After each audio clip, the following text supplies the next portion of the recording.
It's the music you love. It's the music of life. Akuma Matata. It's wonderful. Akuma We're Matata. not paying anybody for that music, are we? No, not at all. This is completely free. That's fine. Just as well. Ladies and gentlemen, welcome back to Film Guffs. This week is a film I've never ever seen. Although, excuse me, it's been on my radar. And I'm aware of it. I'm aware of the actors. I watched this film probably in the very late 80s when I was a kid. Right. And what did you feel then? As a kid, I was a big Twin Peaks fan. I'm a big weird fan. I like weird stuff. Gotcha. Okay. So this appealed to me. No, it's so 80s. It's so 80s. This is a true cult classic.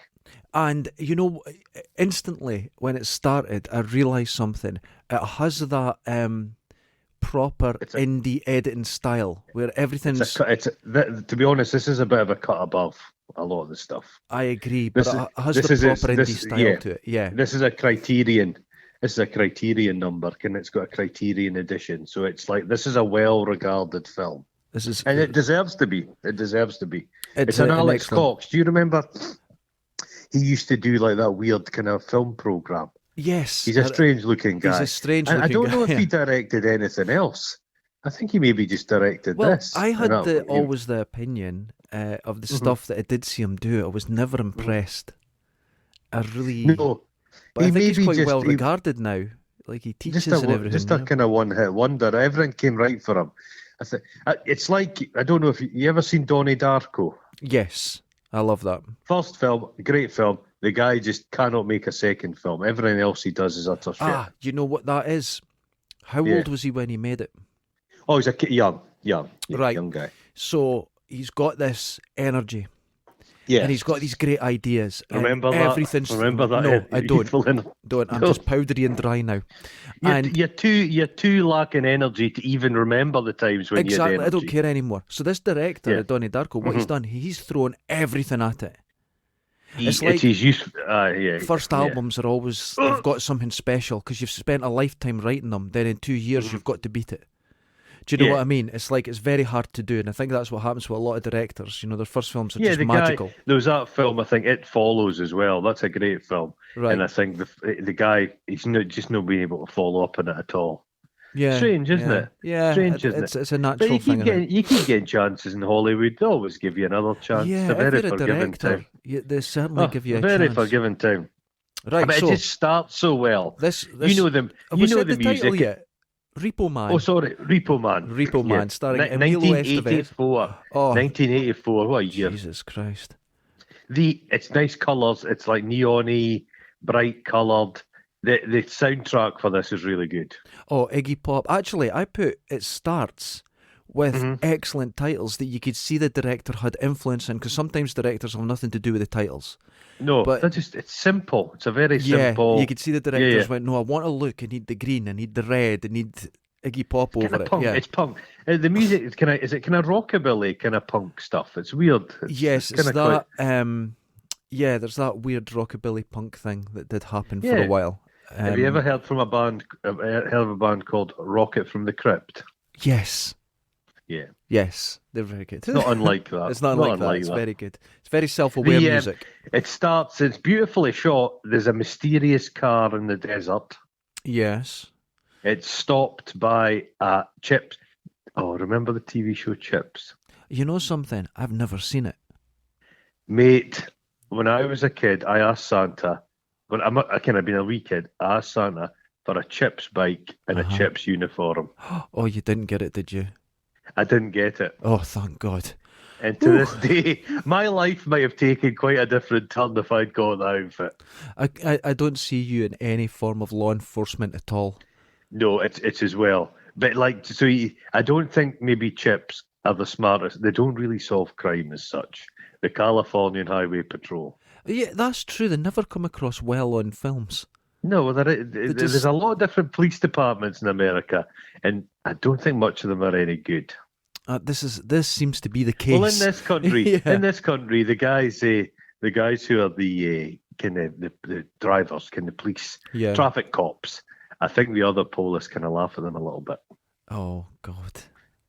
I could imagine. There's all shows about them on the telly. It's like anything. There's hierarchies within hierarchies, and always appear. So if you're a dog handler, they'll laugh at you. Oh God! But at least you get to pat a dog. That's it. That's true. Who's laughing? The guy. It's like the guy behind the wheel is fantastic with the eye patch. He's got a kind of manic energy. I love it. Yeah. What a turn! Now he's like the guy in The Blob. Yes, the minister. Yes. He's got that energy. Sweaty, now, yeah. I am 40 seconds into this film, and I can already see effort's been put into the characters. Oh, yeah. The character work in this, there's not every character is fully rounded. There's not a bum note in it. It's brilliant. Yes, every single character has been thought about. Yeah. Every single person is given time to do his own thing, and everybody's weird and wonderful. Yeah, it's a great. You can tell I quite like this film. I can. So he's like, what you got in the trunk? And you don't want to look in there. You don't want to look in there.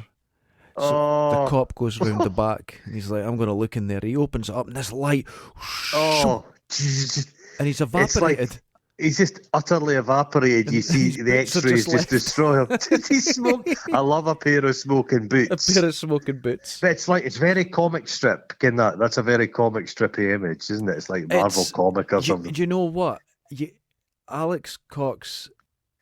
Excuse me, Alex Cox. I think he took the approach of this is his version of America. Yeah. Do you know what I mean by that? It's almost an outsider's view. He's got some quite cutting things to say about America. It's quite satirical, this film as well. Yeah, and it actually increases through the film. Yeah, It gets more and more. You can't really trust anybody in this bloody film. Oh, everyone's a disaster. It's wonderful. Everybody's an absolute disaster.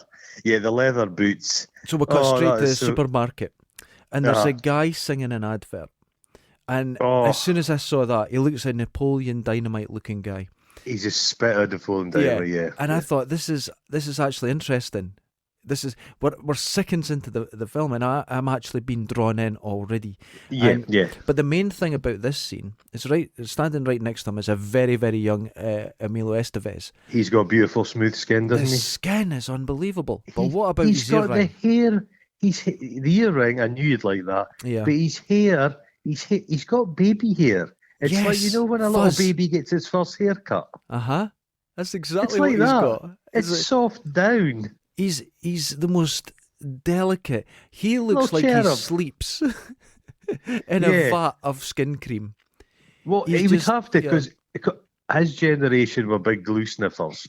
So you would have that glue sniffer nose of the plukes. Oh, yeah. So I think he avoided the glue. Good for him. He didn't he avoided the glue. So we can say this now officially. We know for a fact that Emilio Estevez wasn't on the glue.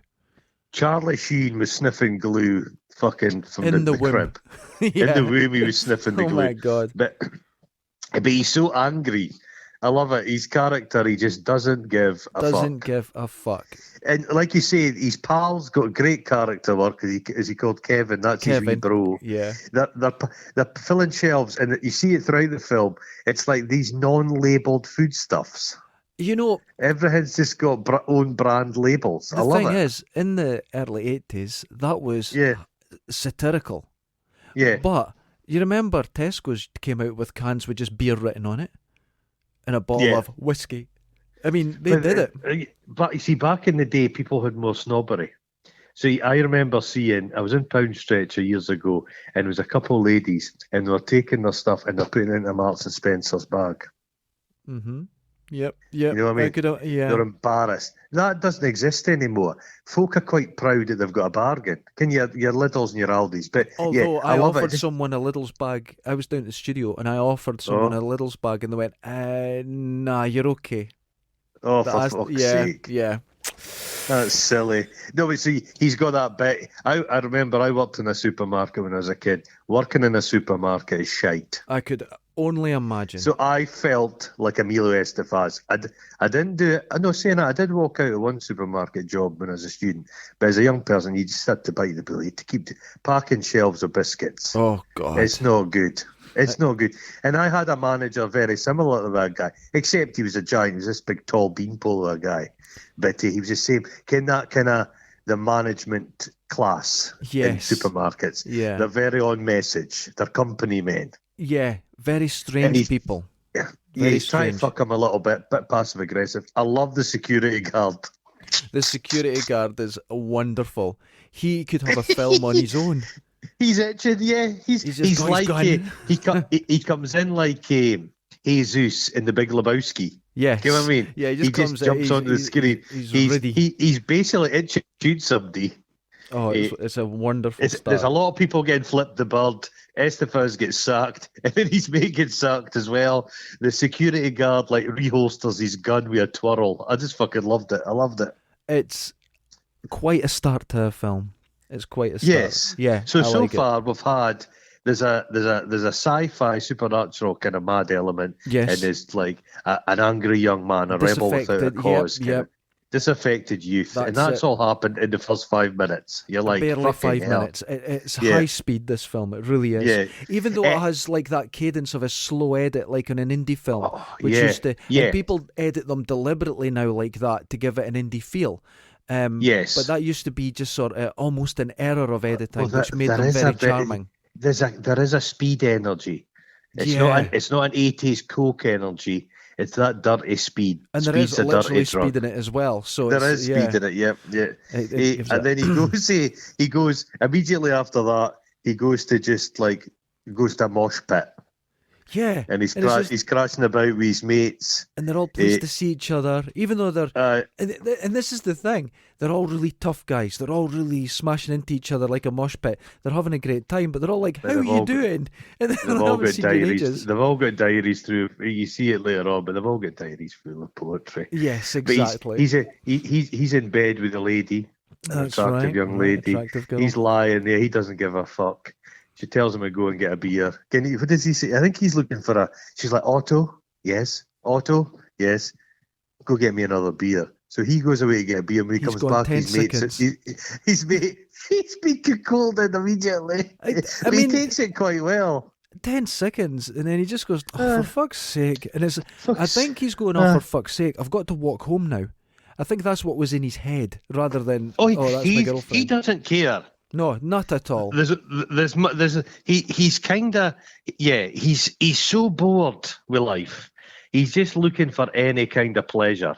Yeah. He chuckles. He's got I think he's got quite a good attitude in life. I actually, yes, I wrote a note about this a bit later on, but yes, his attitude is something we could learn from. Yeah. Nothing gets him down. He bounces back.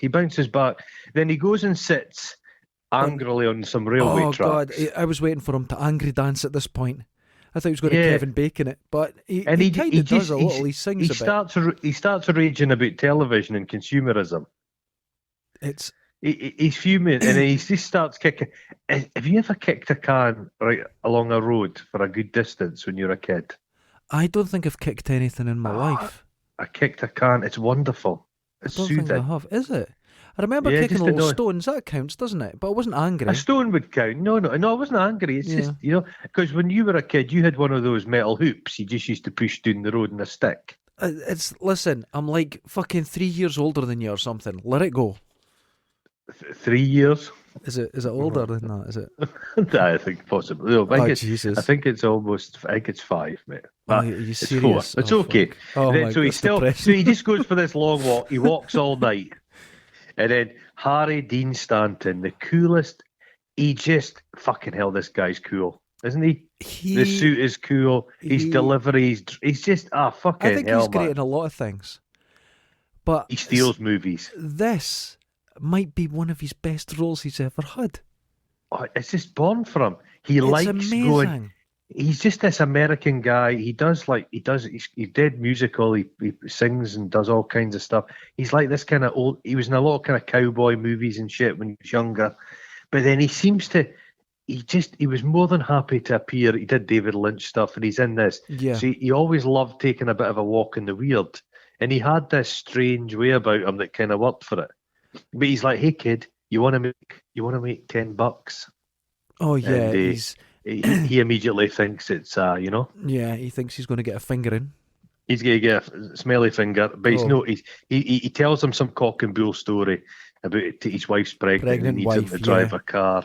And it's just this beautiful white car. I don't know the type of car. No, not at all. These are, even for the early 80s, these were old pieces of shit cars. These are consciously shit cars, like junkers. Yeah. So he starts, he must know there's something about iffy. But he's getting $20. So he sets up the car. Two people come to stop him from taking the car.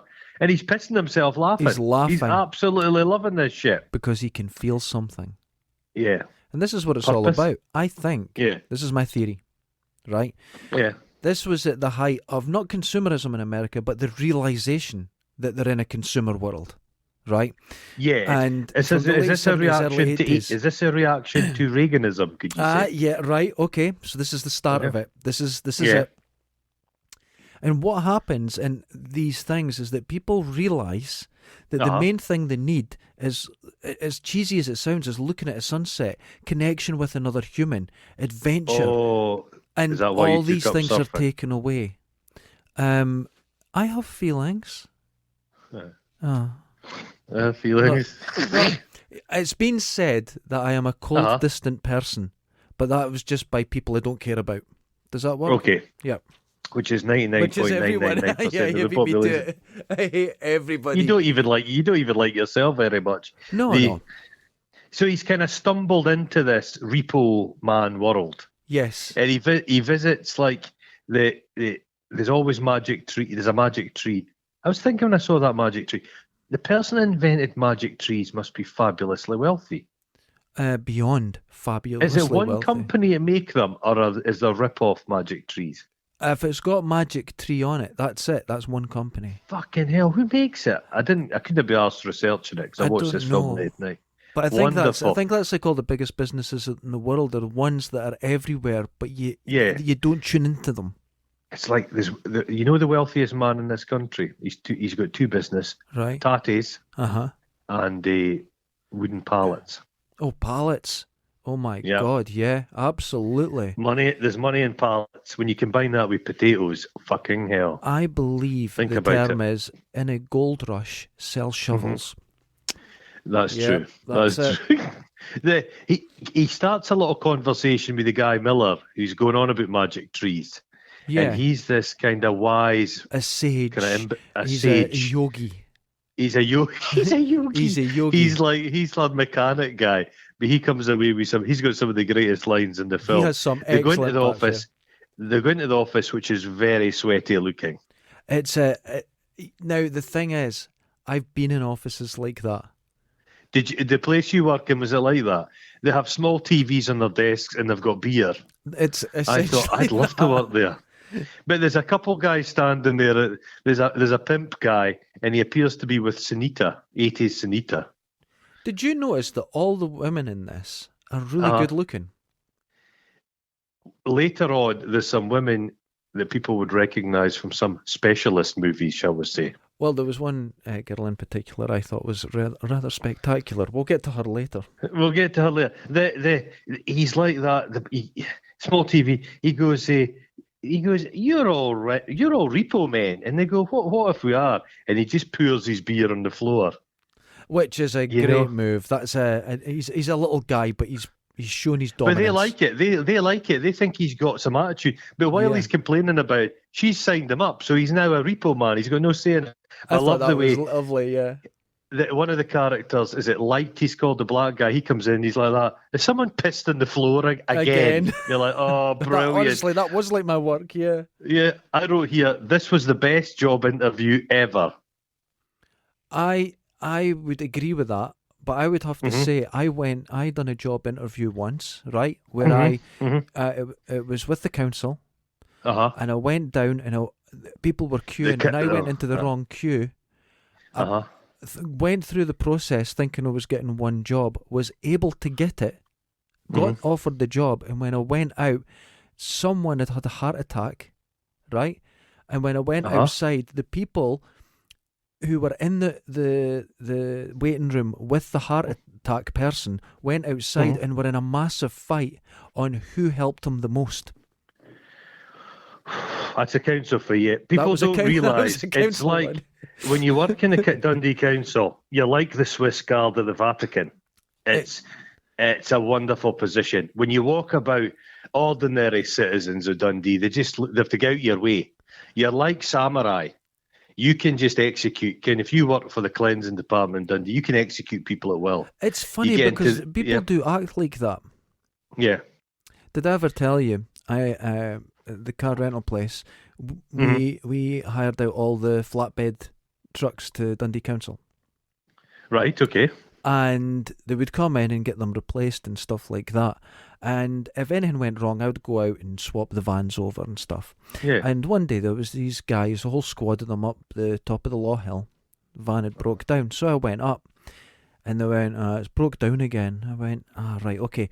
You see how you've been running the heater and the radio all day without the engine on?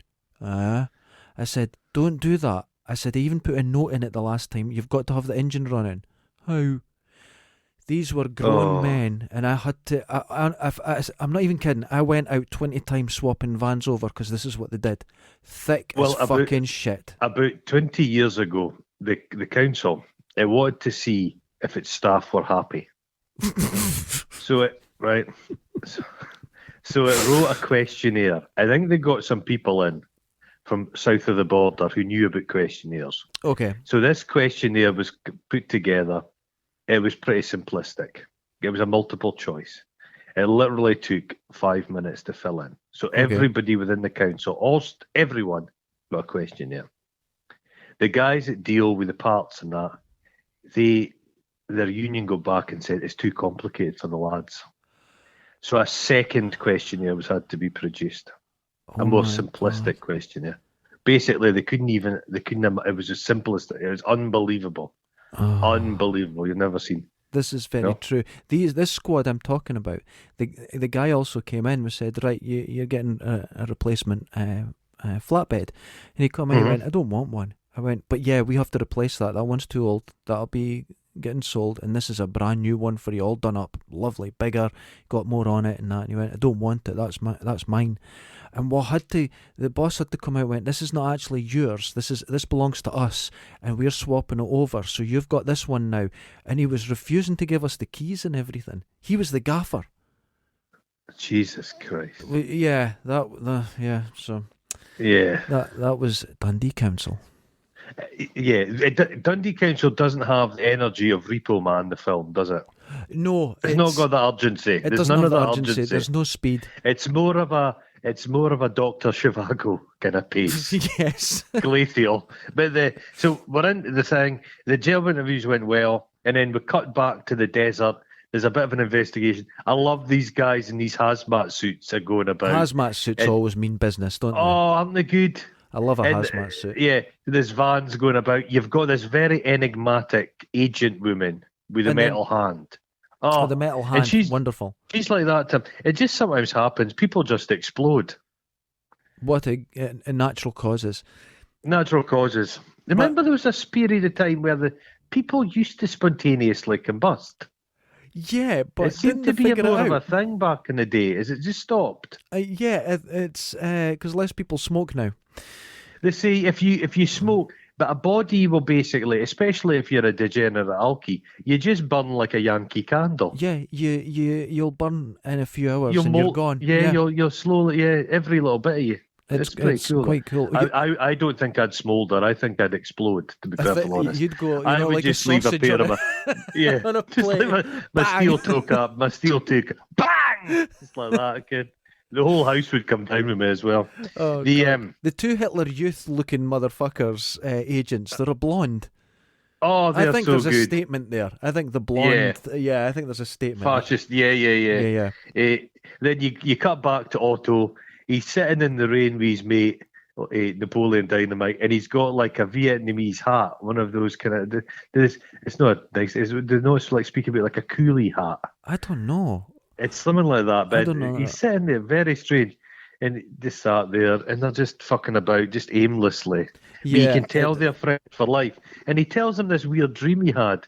He dreamt really realistically that they were both bellhops in a sleazy hotel, and they were 65 years old. Oh God! So this film is all about time as well. It's about time machines. Yeah. But nothing's explained. Nothing.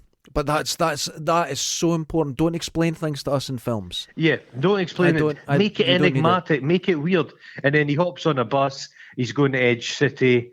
He jumps off the bus. I love it. He just gives a kid. He just puts his hat onto this little kid as he's walking past them. I really quite like that. He goes to visit his mother and father because he thinks they'd promised him if he'd finished school, they'll give him $1,000 to travel Europe. Yeah. But it turns up, he turns out his dad's just spent all the money on this TV evangelist. Now, this is when I realised this is not only satirism of the state of America at that point. Yeah. It's beyond on the nose. They're going to really hammer it home in ways that is just like throwing darts at a board. And the thing I think is, that's people really did nice. think TV. People did think. I remember being a kid. Oh, kids watch too much TV. The idiot box. Yeah. You're staring at it for too long. TV has nothing on the internet. Oh, nothing. Everybody has a port. It's not a portable TV. You remember when somebody first handed you a miniature TV? Yes. Remember those tiny little shit TVs? Mm-hmm. You thought, who's going to ever really watch this? I don't know. I didn't like it. Now everybody's got his tiny, tiny little televisions they're watching all the time. It's fucking nuts. It's so different now. But no one seems to complain now. No one seems to be bothered. You know why? It applies to everyone. They've given up. No, I don't think so. I think they've just marketed it to all age groups. But you see, boomers. They're intoxicated by the technology. My mum and dad love the internet. They've got their tablets and their phones. I think they're on it quite a lot. They can use them. The technology's become. I told you the time I said that the whole touch screen thing was just a flash in the pan. I didn't think it was going to take off. And I have learned my lesson. So from that moment forward, when any new technology appears, I just say, "Oh yeah, that's gay. That's gay be." Oh yeah, you don't want to look back. Have you ever been for a shit recently and forgot to take your phone, and the panic you feel in your heart? Do you get a panic? Oh. Well, my shits can last a couple hours. So I could watch Dr. Zhivago. Honestly, I've swallowed one back and ran out to the room to get a fucking phone. Oh, I've panicked. But the fucker trains you. When it makes a wee noise, you have to go and check it. Oh, we are so trained. Oh, we are so fucked, aren't we? Fucked, yeah. So he's eating out of this tin that just says food. Food, yeah. It looks like dog food. It's like, oh. You would eat that, wouldn't you? Just food. Actually, right. I'll be honest at this point, right? And I know you'll hate this, and I knew when I bring this up you'd hate it, because you love your food, you love learning about food and stuff. This is what I think everything should be. There's a can that says food, there's a can that says drink, there's a can that says beer. That's all you need. It's all you need. Oh, just those three things. That's it. No variety. And food, would it be like a powder, or would it be like a paste, or would it be a block? A kind of. You know what? Know what? Because I know you like your, variations in food, I would have a block, a powder, and a paste just to keep you fucking happy. Oh, you're spoiling me. down in my human cattle farm, we're all gonna be living in the future. Oh, wouldn't it be great? Just for AA batteries for the supercomputer. Jesus Christ, you wouldn't have made much of a battery. Christ, you wouldn't have power things for an afternoon.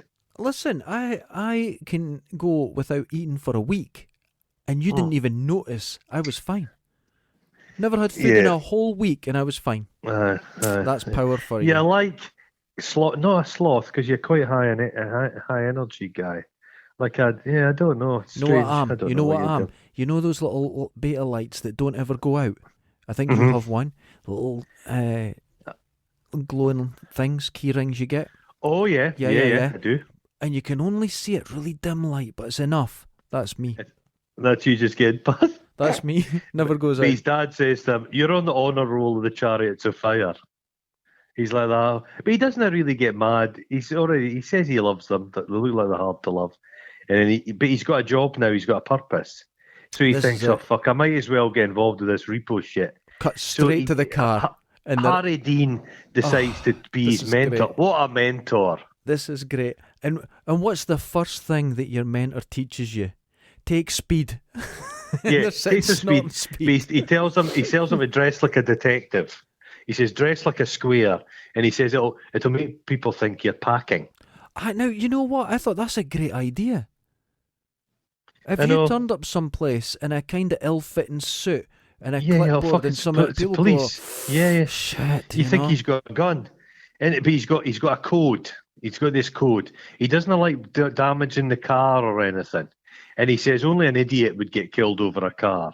He has an is it Asimov's law about robots, but his is to do with not damaging cars. Code. Yeah, it's don't brilliant. Damage cars, and he basically you've got to be able, because of the speed. Says you've got to be able to get up. If you think your mark is 4 o'clock getting up, you have to get up at 3 and get the car before he's.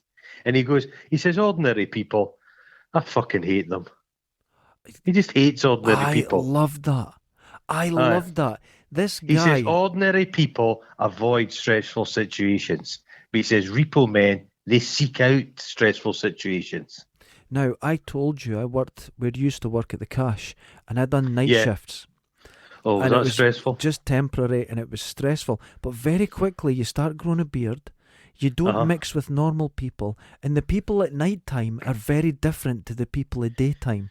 Shift work is horrific. Yes. Because people don't realise when you're walking about towns at like 4 a.m, when you're finishing your shift at that time and you're walking home, there's just rats everywhere. I would walk home, and it wasn't that far from where I lived, actually. So the rats are pushing shopping trolleys at that time. There was rats, there was foxes. I saw in Liff Road, just at the Charleston then, I saw 5 deer just walk down the main road. I've seen deer. Yeah, middle deer. of the city. Deer, exactly. Incredible. I heard a deer walking through Dundee. Yes. It's nuts. It's mental. It's mental. And then you start going crazy. Oh yeah, you go crazy with night shift. It's not good because your biorhythms are all wrong. A lot of shift workers have heart attacks when say you've worked night shift your entire life. Yeah, you retire and try and enter back into the normal world. It kills people. I can absolutely believe that. I was 2 weeks in, and I started feeling different. Your mind worked different. It's a very strange thing to do to your nails get longer. All the colour goes out your skin. That's actually true. Everyone at work's night shift's pale. Yeah.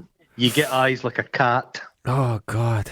You find yourself licking your privates. It's a weird world, man. It's just a normal day for me. You become like a troglodyte, a nocturnal creature. There's part of me that enjoyed it. Yeah.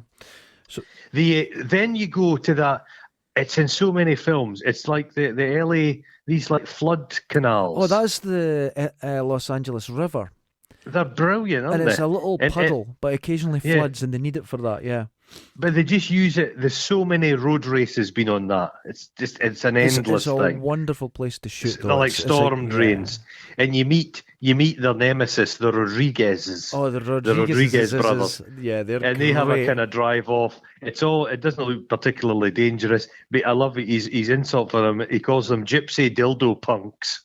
Wonderful. I'm going to start using that. Oh, can you use gypsy? You could use dildo. No, you could use dildo punk. You could use dildo punks. Dildo punk. Okay, dildo punks. It's real life, but he's loving it. Fucking Otto's loving it. He goes, it's like cops and robbers. He says, real life car chases. He just absolutely loves it. I go back to my theory. It's visceral. Mm-hmm. The cars were hitting each other. There was real water getting sprayed. There was energy. There was the smell of the petrol. There was shouting. He feels and screaming. Alive. He feels alive. Consumerism, the TV, all these things don't give you that. This was a moment, and they captured it beautifully. Yeah. His training begins. It's not just Harry Dean, though, is it? He's kind of training a few people. Yeah. He goes. Light's a good bit. It tries to be his mentor as well. They're kind of. He goes. He says, "Oh God!" He goes scumbags, and Light says, "They ain't scumbags. They're car thieves, just like us." So although they're repo men, they're not really on the right side of the law either. It's all this kind of grey area there existing. Very grey, yeah. But the trick to try and get a car back is to drop a dead rat in the woman's lap, thinking she'll just jump out of the car and tear her. But she just pulls a pepper spray and sprays him in the face. Which is excellent. I like that. And you know how I like that? Because he had the answer. He went, right, let's go and do this. And the guy says, works every time. And instantly it doesn't work. So the realisation that the guys are teaching him don't have a fucking clue what they're doing. Oh, no, they're clueless wonderful. bastards. Yeah, I like that. It's really good. He goes, another line, he says, fucking millionaires, they never pay their bills. It's true. That's true. That's very true. That's why you become a millionaire. You don't become rich by paying people. That's the problem with you and me. We pay bills. That's fucking all your life just disappears in bills. This is what I figured out if you didn't have to pay bills. Dude, I figured that out. Do you know when they talk about millionaires and billionaires? Yeah. Well, when you get to a billionaire, it's a vast difference from a millionaire, right? Yeah, crazy difference, yeah. And to have that sort of money, the reason you've got it is because you're hoarding it. You're hoarding the money. You're not spending it on anything. You're not putting it back into the economy. It's just been held there. Yes. And that's the goal. When you become a billionaire, when you become a billionaire, your job is just keeping your money. Yes. It's a full-time job. It's removing it from the economy. It's removing it from the economy. Exactly. And paying loads of people to hide the money. That's why you become a billionaire. Once you get into the super rich, that's what life's all about. It's crazy. It is crazy. It shouldn't be allowed. They shouldn't be allowed. It's almost like a financial hysteria. Yeah. Because money's all bullshit. Money's bullshit. Something there, but it is. It is bullshit. Money's just like cowrie shells. It's fucking no intrinsic value. That's it. Totally agree. If it all goes up tits up tomorrow, Jeff Bezos, what are you going to do? Buy your way out of trouble? No, is he fuck? Rely on the goodwill of the nation? No, he's pissed everybody off. No, fuck him. I hate a lot of them. They're all that. People, remember though, it used to be people worshipped wealthy people. Like that fucker Branson. People always used to say, I don't like my boss. I'd love Richard Branson as a boss. He seems really fun. Yeah, there's a lot of that going on where it's like, and if someone is rich, they're clearly incredibly clever, but I just listened to Trump's leaked phone call the other day. He's a whole thing. A moron. I know he's an idiot, but I couldn't believe what I heard. Of anything. But not even... But they say he's like, I've heard people say, but you know what he is? He's a real slick operator. He's a crook, but he's a cunning one. No, he's not. He's not. When I heard that phone call, I was stunned. That guy recorded that interview with him, and then Trump started to threaten him on Twitter, so he just released it. Yeah, absolutely. And it's give them their due. The people who were on the receiving end of the president, the man who's in charge of the most powerful nation on the planet, they didn't back down an inch. No, you can't. The thing is, Trump. The one thing Trump's realised is, if you're utterly shameless, you're bulletproof. Yes, you can say what you want. The problem people have made, when people get themselves in a situation, I'm not saying this is the right thing to do, but the clever thing to do, never fucking apologise. Never apologise. The minute you apologise, you admit and you're destroyed. But the real smart ones have realised, the cunning ones, the kind of animal cunning, have realised, keep going. Yeah, look, it's just like bullshit your way through. Flood the zone, man. You know, in cancel culture, I figured something out. There's no such thing. 20 people on Twitter giving you shit is not a cancel culture. Say what you want, do what you want. Nothing's going to happen unless you allow it to happen. The cancel culture has it's got a lot more. It's got slightly more toothless of late. Yeah, they're really seeking. It's people. Oh no, we've got to destroy them. We've got to cut off all the means of making money. There are some despicable people out there. I'm not defending these types. Yeah. But the people who've really been cancelled are the folk are actually fairly decent people who've done something a bit shitty. Yeah. And they're capable of shame. And they take a step back. That's the problem. The shameless pieces of fuck, they keep on trucking, man. In fact, they get points from other assholes for being an arsehole. Yes. Yeah. It doesn't do them any harm in the long run. Fuck it. Anyway, back to the film. He's going about. He's a bit. He needs cancelled auto, to be honest. He's, hey baby, you want to ride?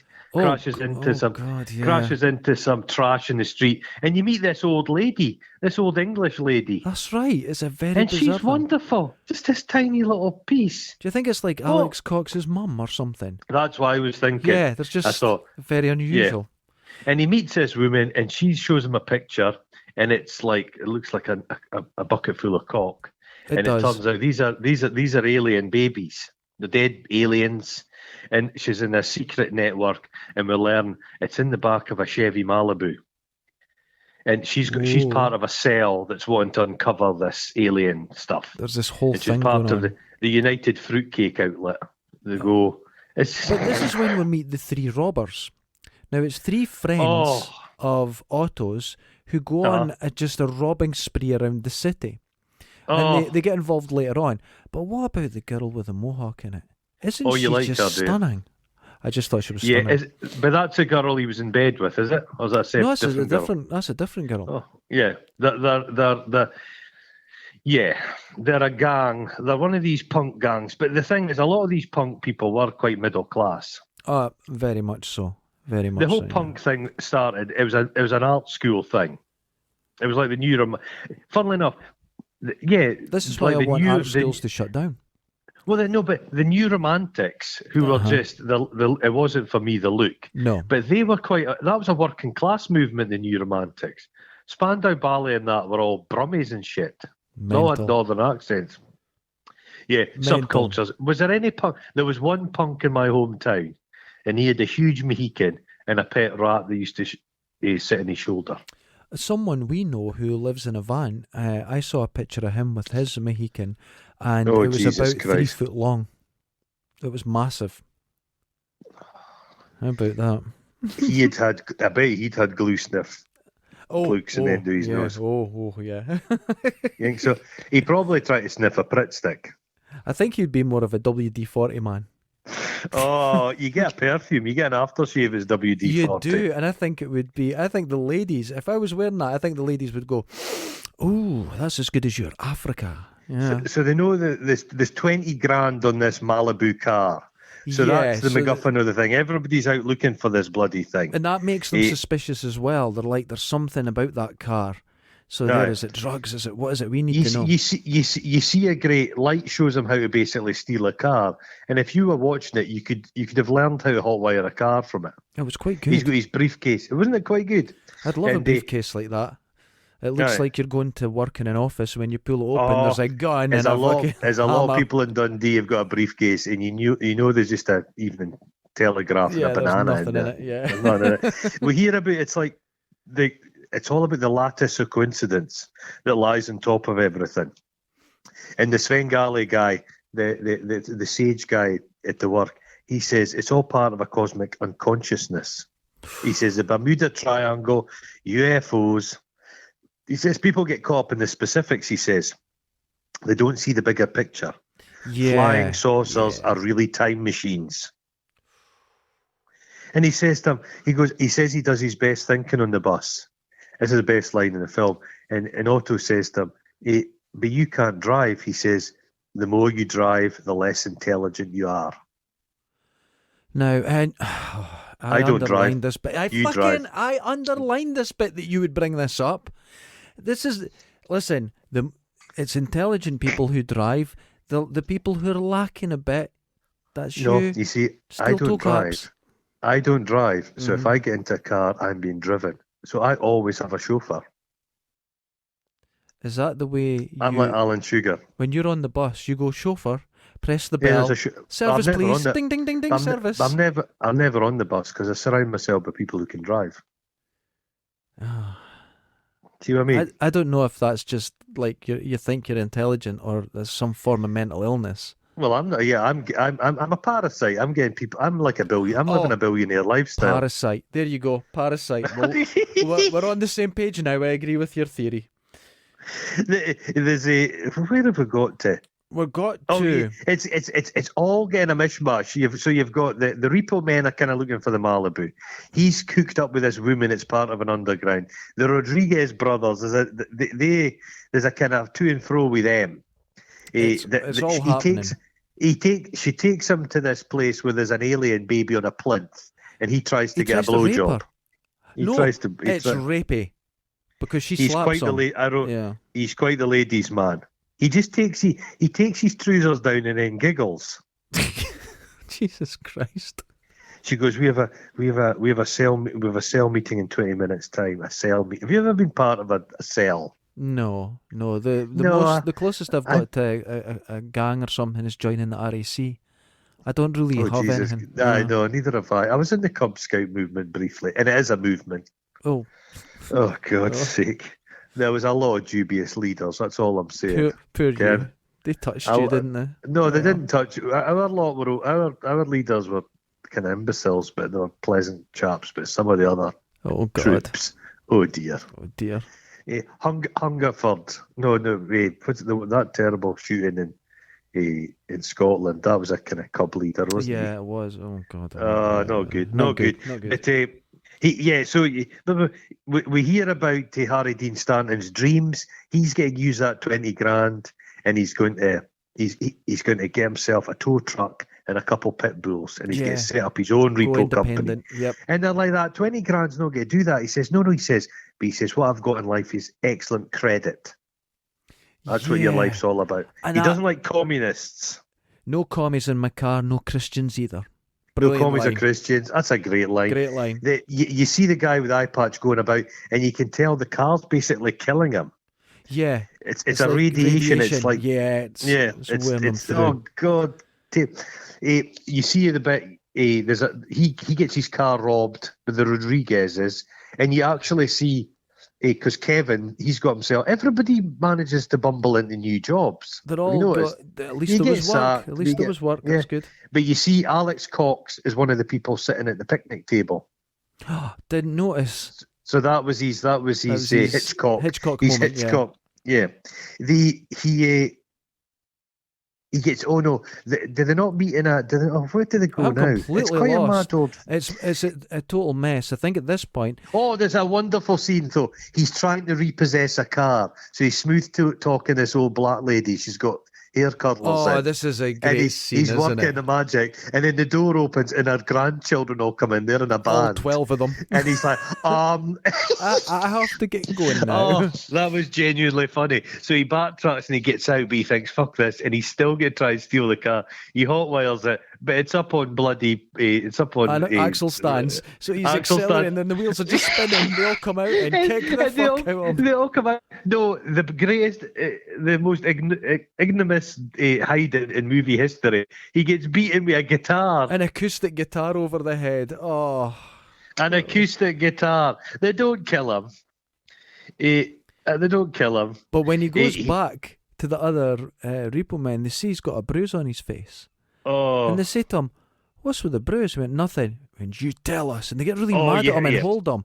And he says, if a Repoman's been hit, it's the code. You've got to, So they say, it's not. They say it's nothing to do with you. He says it's nothing. We don't like you. It's just it's because you're a repo man. But there's that creepy cop guy that's sitting about, and he says to him, "I was killing people while you were still swimming around in your father's balls." Oh, it's so funny. But he also claims he was in World War One, two World Wars. He says 2 World Wars. Then you cut back to that lady you like, and she's robbing a pharmacy. That's right. Oh, and they've just there's pills everywhere, all over the street. But everything in this is a comment. The pills, the TV, everything's a comment, and it's he's out with Light again, and they're taking another car. Somebody starts shooting at him, and Light just pulls out his piece, starts blasting away. But it turns out it's blanks in the car. It's so good. Everything. He's a cool motherfucker. Everything's been thought about in this. It's good. Yeah. Where have we got to now? It's a complex film at this point because there's about 7 or 8 storylines interweaving, and you're trying to keep up. There's people going about the kind of the undercover guys, the 2 blondes. They're kind of like spooks in this country. We speak about spooks like the spy kind of dudes. Spies. They're kind of going about. He's trying to they appear and they're trying to assassinate the guy with the eye patch. Yeah, right. They crash through. He's trying to make a phone call across the street to the lassie. To the other guy. Yeah. Then hey, happy face, you want a ride? And she gets kidnapped. and she gets taken to the van. But they kind of just discuss it with her. Yeah, and I think she's on board. She gets turned over quite quick. Because then she tortures Otto. Which is weird. But yeah, there's a lovely bit. The Repomen are all sitting about, and they're all kind of doing their John Wayne thing. They're all tough guy stuff. They're all out tough guying each other. And the sage guy says, John Wayne was a fag. Oh God, yeah. And they're like, to hell he was. And he's like that. No, I used to install two-way mirrors in his Brentwood apartment, and he came to the door wearing a dress. I thought this whole scene was there's a comment in there. Oh, it's good because he goes that one of them says to the other one, no, hell. He says, a lot of straight guys like to watch their friends fuck. Yeah, and they'll say, yeah. So they're basically they're so macho that fucking each other is not a gay thing. It's a wonderful scene. It's a great scene. I think that's the best writing in the whole film. Just at that bit, that made me laugh a lot. They're shooting the shit. It was really funny. It's this hyper macho bullshit about these guys. Yeah, it's good. But there's a great bit because he's basically, they're like, who did it? Who gave you hiding? And he gave them the name of his old boss at the supermarket. Yeah, his old boss, and they go around and beat the fuck out of him. Mr. Humphrey. So they just go and fuck him up. Oh, it's good. It's good. Then we go to like the coolest dive bar in the world, where there's like a kind of Elvis tribute thing up on the stage. Oh, and no shotguns allowed because they take the shotgun off the guy's allowed. Shoulder. And he's sat there with the woman. She's fixing her like Diamante glove. It turns out it's like a metal hand. Oh, it's weird. It's good. And he has the guy kind of spit. Remember when punks used to like spitting on each other? That was a big thing with punks. Yeah, that stopped. Punk bands would just get cup drenched in spit at from the audience. At a certain point in the early 80s, people kind of turned away from that. That's all I'll say. They did turn away. She's like, oh, you got right charming friends, and he says, yeah, cheers, I made them myself. But one of them calls him, he calls him an insult. Is it putty butt? Putty butt? I missed that. He calls him putty butt. But then they're outside, and they bump into the guy with the car. He's waiting for them. He's like, no, this is my car. And he kind of hoodwinks him. He says, oh, you're not man enough to go and check in the trunk. So the guy tries to open the trunk and burns his hand. And the third member of the gang goes, Dookie Wookie hurt his little hand. And they say, just for saying that to me, you're not in the gang anymore. They're all very childlike. Yeah, macho. And he says, no, I'm in charge of the gang now. Check how tough I am. Opens the trunk, and he's incinerated. He's just gone, yep. And then they go, oh, let's go commit. They don't care he's dead. They go, let's go and commit some crimes. And he goes, yeah, let's go get sushi and not pay. They're not the biggest criminals in the world. They're not. But I felt I didn't get the comment on each bit, but I felt there was definitely messages in every character. There was messages in every way they were acting. There was a lot more depth to this film. A lot more. Yeah. And I think a couple of watches through I'd get it. The characters have got complicated motives. Nobody's one-dimensional in this. Like the Rodriguez brothers, who are like the Repomen's enemies, they have a kind of tete-a-tete. They get a swing baseball bats him. The Rodriguez brother pretends he's injured his neck, and they get sort their hash. He's suing them. Yeah, for criminal damage to the car. The litigation comes into it. There's not really tough guys in this. There's no tough guys in this film. Everybody's got the guns are blanks. They're all losers. They're all just they're all faking it. There's a lot of like shallow machismo in this film. And that's a comment about it. Even going through the John Wayne thing, and then all these guys are obviously fucking each other, and you're like, yeah, there's a comment there. It's all bullshit, and it's all beautifully done. Bullshit. It's really good. Harry Dean Stanton, he gets told to go and take a week off, and he's furious. He feels like they've broke this code. Oh, what a meltdown he has! It's great. Oh, you can. I like the way it's shot and everything. It's just you're sitting back. It's really good. It's really good. Yeah, it's a great scene. I love it. Otto's like wandering about. And you see, like, as a body, there's bodies everywhere. The car's been killing people, and you see them putting them in the back of the truck, and nobody's paying any attention. They're not paying any attention because he's sort of walking through Skid Row, And Skid Row was something that was coming back again in the early 80s. And, in times of when the economy roars, there's always somebody that's left behind. That's it. America believes in this trickle-down economy. Doesn't exist. And as we were speaking about earlier, wealthy people don't give their money away. I think it doesn't trickle anyway. Proved in the last month or so. They studied the trickle down, the Reaganomics thing. It hasn't happened. I know it doesn't work, but I mean, it's the whole basis of the American dream in particular. He spots the Malibu and he gives chase. That's right, on foot. And the guy just eventually catches up with him and he gives him a lift, and that's some great dialogue. You ever feel as if your mind is starting to erode? And he goes in this rant about how radiation's misunderstood. Half-baked goggle-box do-gooders telling everybody it's bad for you. Yeah. In another word, he says, one day my mind was a little bursty. My mind's felt a little bit bursty. And he says, I had a lobotomy in the end. He's like, what? What? He had a lobotomy. That goes on about the neutron bomb. But that's very kind of Dr. Strangelove, isn't it? Just like the bomb. Yeah. Yeah, there's a lot of the whole good neutron moments. Bomb. It destroys people but leaves the building standing. He says the two hemispheres of his brain are fundamentally at odds. It's glorious stuff. Is it been quite a tight script, or is people making a lot of this shit up? I don't know. I get the feeling this is a script. It's a tight script. Yeah, this is a script, 100%. This whole thing is a comment, then a sub layer of comments that are held together by more comments. Everyone's trying to. Every single thing it's said is actually saying something more than just the words it is, and that is incredibly impressive for a low budget indie film. Really good. No point in this film do you think, Christ, this is a low budget film. It never shows its knickers. No, not at all. It's a classy number. Yeah, he goes back to the repo place and there's a big party at Miller's. See you there, and he shows up, and the place is just full of porn stars. Now. That's Nina Hartley. Are you aware of Nina Hartley? Yes. She's still at it, I believe. Really? Oh my God. Yeah. Oh, that'll be a mess. Oh, but by the way, speaking of, we discovered the other day that a wonderful star in the firmament has went out. Yeah. Oh God. Tanya Roberts. Nina Hartley endures. Tanya Roberts, wonderful, 65. Far too young. Far too young, an absolute loss. One of my first proper crushes. I went to see the Beastmaster, and she come walking out of that water holding her chamois leather on, and I almost fainted. And she was a ferocious fighter in that film as well. She was great. She was great. Sad. But Nina Hartley, but it's a wee throwaway scene.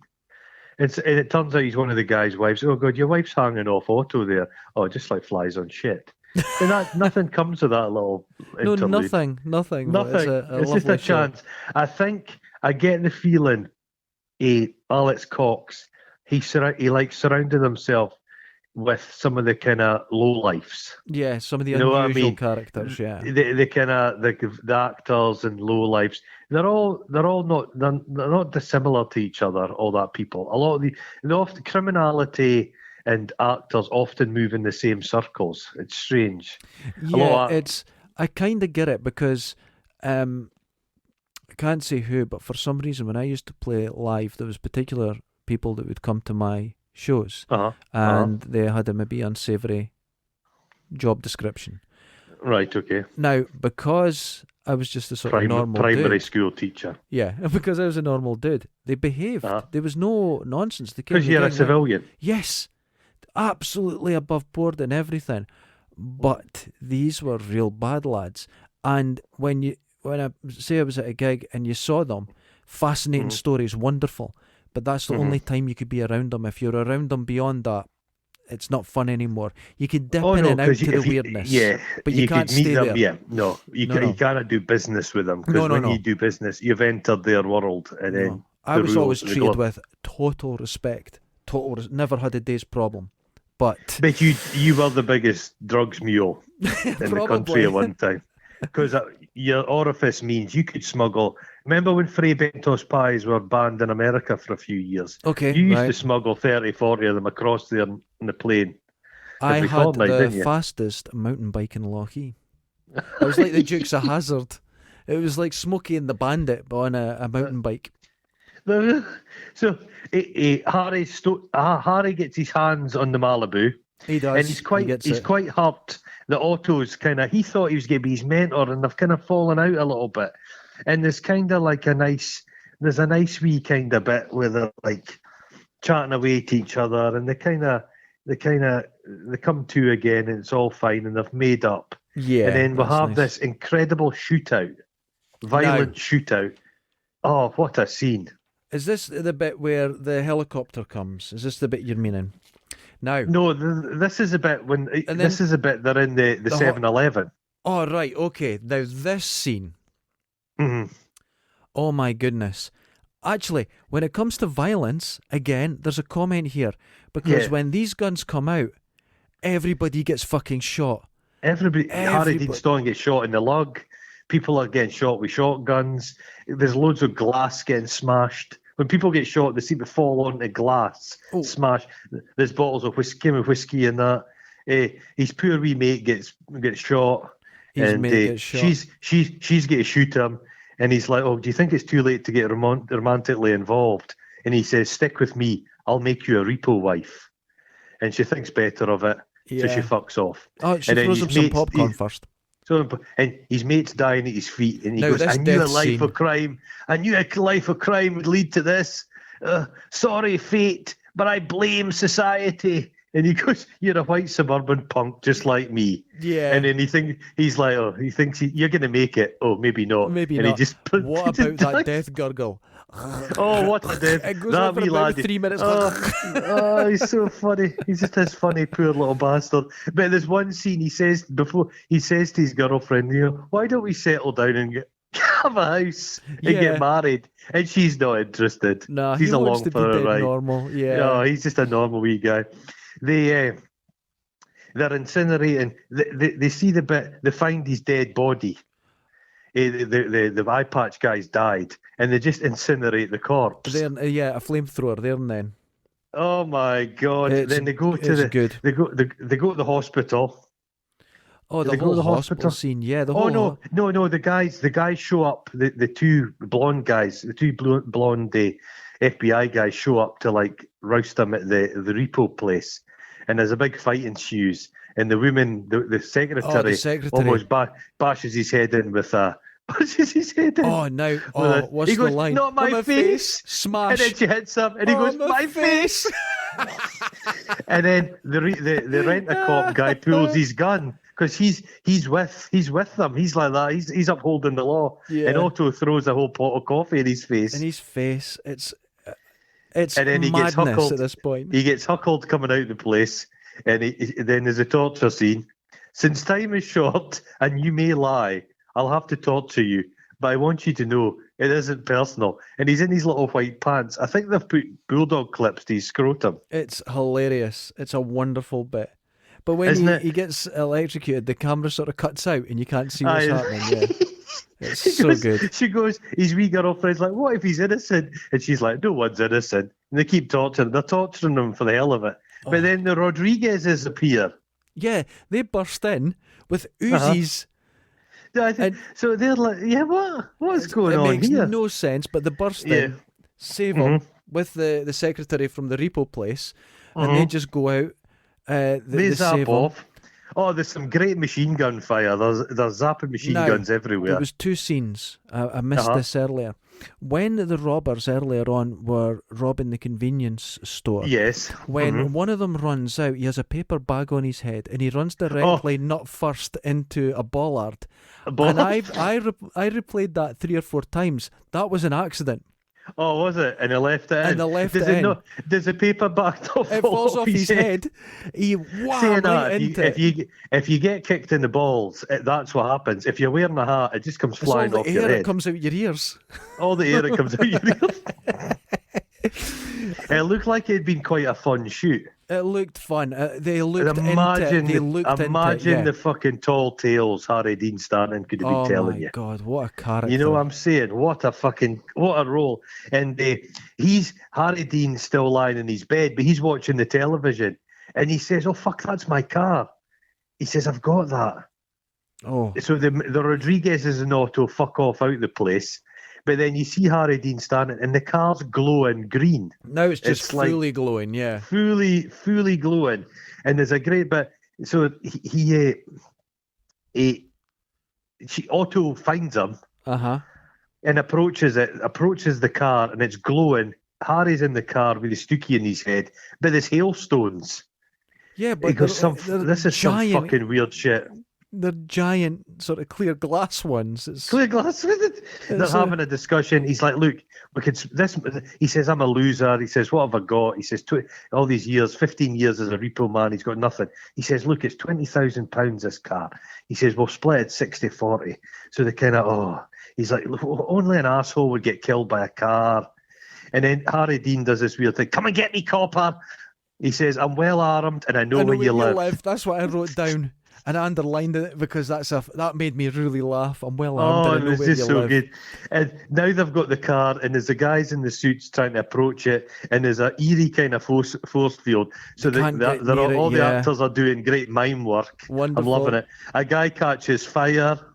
Oh, it's all happening. Meanwhile, there's a guy sitting on the steps. He's like that. "I love this job." He's having a wee chat. He's going. Is this a statement on just violence and TV and stuff? Remember in the 80s, it said all kids watch too much He-Man in the television, and we're all going out and knocking in each other's heads with bricks. Yeah, because this is what I'm saying. There's comment here, but I'm not sure I got them all. I think I'm going to watch this again. Oh man, really, I definitely will watch this film. Then the TV evangelist appears with the Bible. With the Bible, and the Bible gets zapped. It, yeah. It catches fire, and he goes, "Holy sheep shit," and fucks off. But there's the TV evangelist, and there's a Jewish rabbi. Everyone's there. Trying everything. But then who appears? Miller, the mechanic. And but now he's calm. He's so calm. He's calm, and he walks towards the car. And for some reason, he can touch it, and he gets in it. Now he's in, because he knows he's in a different state of consciousness. My favourite bit in the whole film. Otto's lying there. His girlfriend's holding him, and the mechanic looks down to him and goes, "Come on, and he's going to move, and his girlfriend goes, "What about a relationship?" And he goes, "Fuck that," and he runs and gets in the car with him. Beautiful. And it flies. It flies away. It takes off and it flies across the city. He sat there. He goes, "Wow, this is intense." And Miller says, "The life of a repo man is always intense." And then not only does it take up it kind of gets that dun dun dun dun, the drum sound. It takes off into the cosmos, into space. Oh, it's brilliant. And then it ends. Wonderful. That's it. It's a glorious, because everything's thrown together. It's great. It hangs beautifully off each other. You care about these fucking characters. You do. They're interesting. You care about everybody in this film. For people that are listening, if you thought that was messy in the way that we described it, that was as best as we could do. Yeah, it's to keep hard. It together. Yeah, it's a hard film. The structure. Although we did miss something out. What did we miss? Earlier on, when two agents were chasing them out of the hospital, one agent gets zapped by the car and falls down. But if you look carefully, they're running, and he takes a hell of a tumble. And they've added special effects later to make it look like the car did it. Brilliant. But whoever fell was injured. You get the feeling, it feels like, is it real places as opposed to sets? Yeah, it's all real like places, I think there's a touch of guerrilla filmmaking here. Definitely. I think they'd been out without permits making stuff. The quality of the filming's wonderful. Everything about it is just tip-top. It is. It's all very classy. I really liked it. What was this? Was this willfully trying to be cultish? You think it tried to be a cult? No. I don't think so. I think they were just trying to. I think there was, because it comes across as genuine. I think they went into this with a feeling they were going to do something different and shake the film industry up and be exciting. But Harry Dean Stanton's kind of everything. He's like he's like that old archetype to like a gumshoe, like a Marlowe character, a detective. It's got all bits. It's made by a guy who's very aware of films. I mean, he knows his stuff, Alex Cox. I mean, he's playing in a lot of stuff. If you just look at Harry Dean Stanton's character, you didn't get told anything about his past, but you can tell he used to be a travelling salesman at one point. He's tried divorced. About everything. There's a kid somewhere around America. He doesn't know where. You can tell all that. That's that good. Emilio Estevez is great in this. He, for a while, became this big star. He was. Remember, he was he wasn't a big guy, wee guy, but he was in he played all that Billy the Kid shit. Yes. All that terrible. He was one of the. I've never watched those films.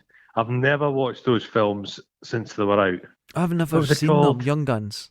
Young Guns. I've never. It had a favourite of mine, Lou Diamond Phillips. He's wonderful. I like him. From La Bamba. La Bamba is a great film. Yep. La Bamba. Yeah. So, but no, he's so good in it. He's fucking terrifyingly young. The first time I watched this film, I was younger than Emilio Estefan. So I remember thinking, God, he's a cool older dude. I think the coolest thing about this particular podcast is every time you say his second name, it changes. Estevez. Yeah, there we go. Because Charlie Sheen is Carlito Estevez, and Martin Sheen is Martino Estevez.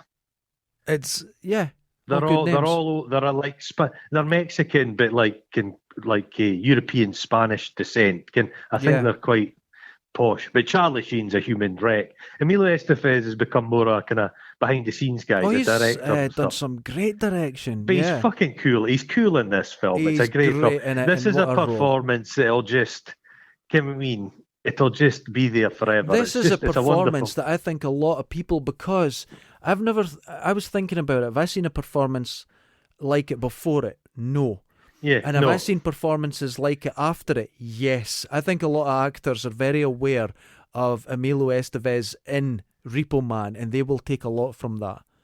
Yeah. I think so. He's not some new guy, new to the industry, who's a bit awestruck by all these guys. He's a stage brat. Yeah. And his dad was a star.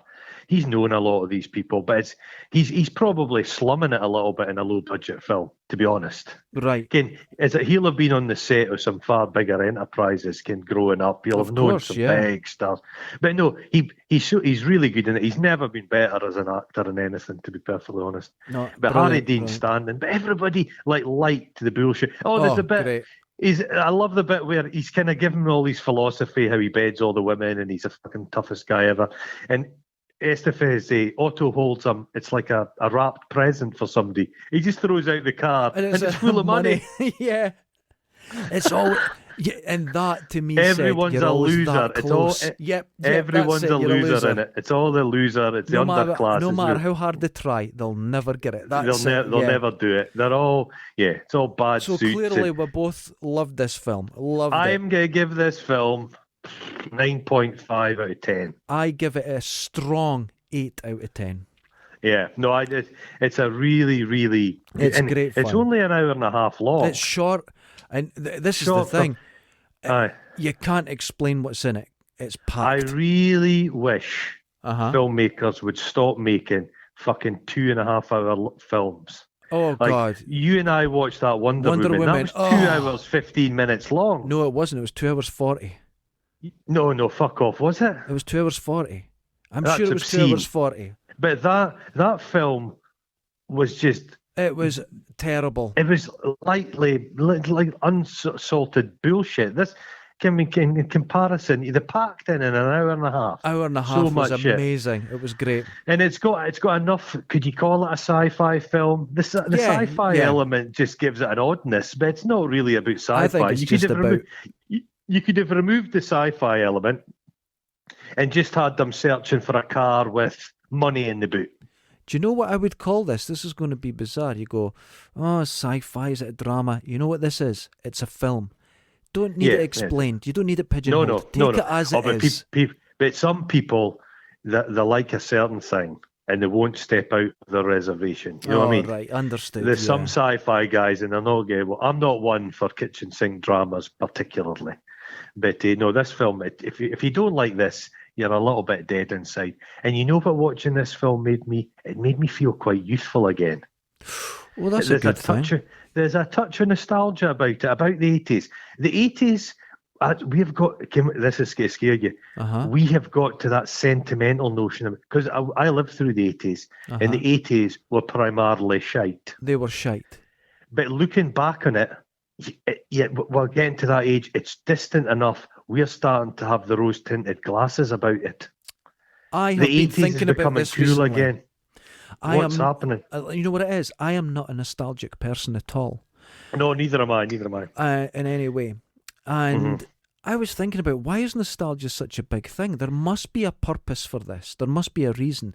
And I to thought sell about you stuff. it. No. Why are we naturally nostalgic, or we gain this? It's because we can create a future. Right, okay. If the past was worthwhile, you can make it again. I think it's a psychological trick to keep you moving. It's a hopeful thing. You think about it. If you ponder life too much and the sheer empty pointlessness of it all, everybody would just sit in their bum and stop eating. So you have this thing inbuilt in your brain that starts loving things that you maybe didn't love before, and it starts creating this. So what your brain does. Your brain subconsciously edits shit. Yes.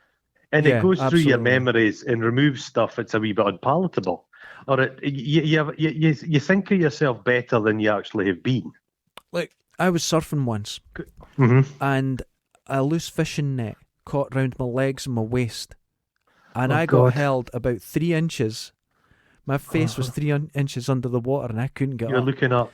And my your lungs, pals are all standing about just saying, I was on my own, the worst, my lungs started to burn. And I thought, this is it. I'm going, and I felt myself dying. Did you see a white light? No, it started going black, and I went, this is it. And I was thinking to myself, this is how I'm going to die. This is it. It's going to happen, so just stay calm. And I was thinking that. And I was released by the net, and I popped up and got a breath. And I went from, I'm about to die, and accepting my death, to, there's another wave. I'm a way to catch it. Completely you just tune out. You're like your brain's goldfish, designed, aren't you? your brain's designed that way. You just go straight on to the next thing. So I think nostalgia is this something that keeps you going. Actually, I heard something the other day. You know the uncanny valley and special effects? Oh, Jesus Christ, yes. Now, anthropologists think that comes from our past.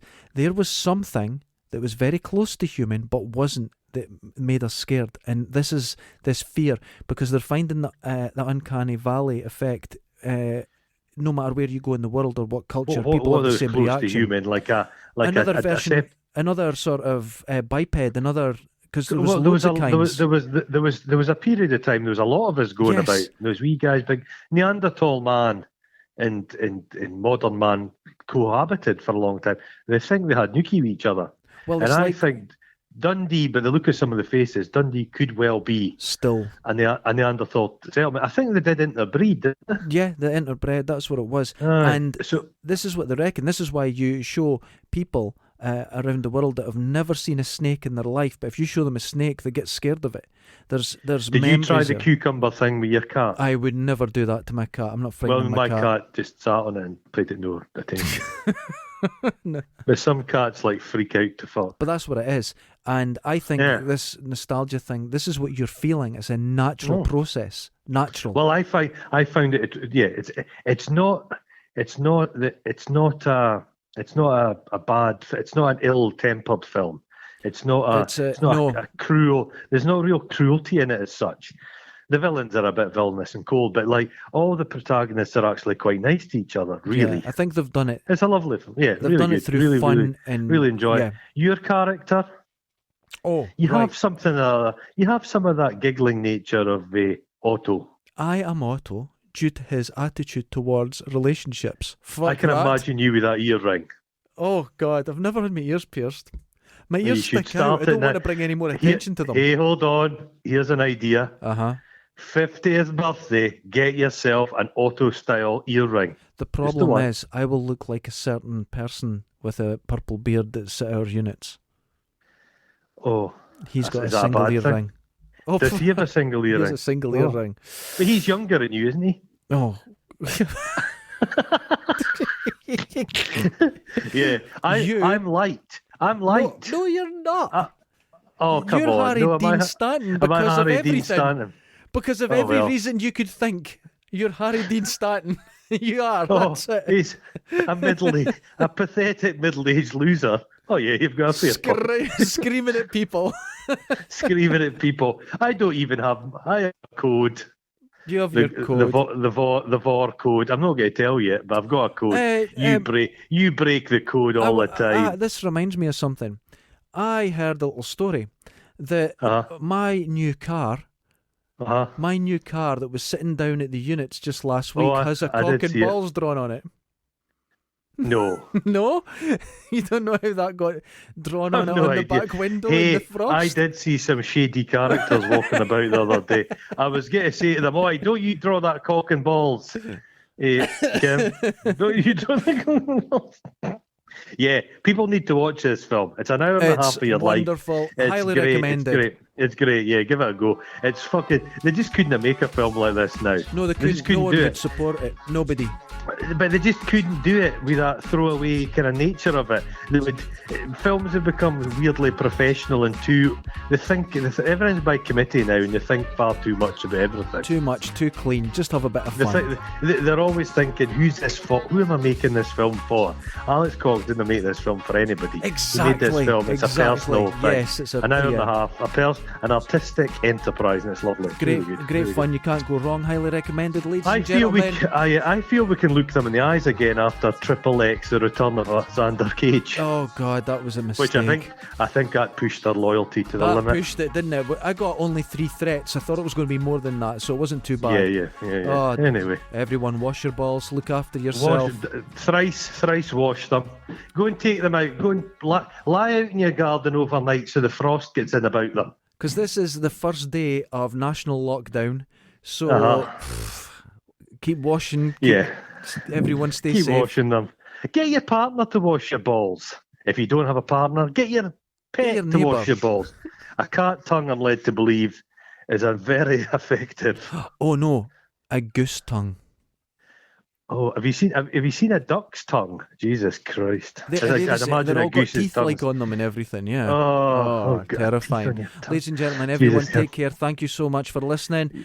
And until next time. 2021. Jesus Christ! Oh yeah. So is this the first one of the new year? No, that'll be up tonight. Which is, we recorded this on Tuesday. This goes out on Friday. Okay, so we're back in the saddle, mate. We're back in the saddle. We're back doing it again. Okay, everyone. Laters. Ta-ra, ta-ra, ta-ra.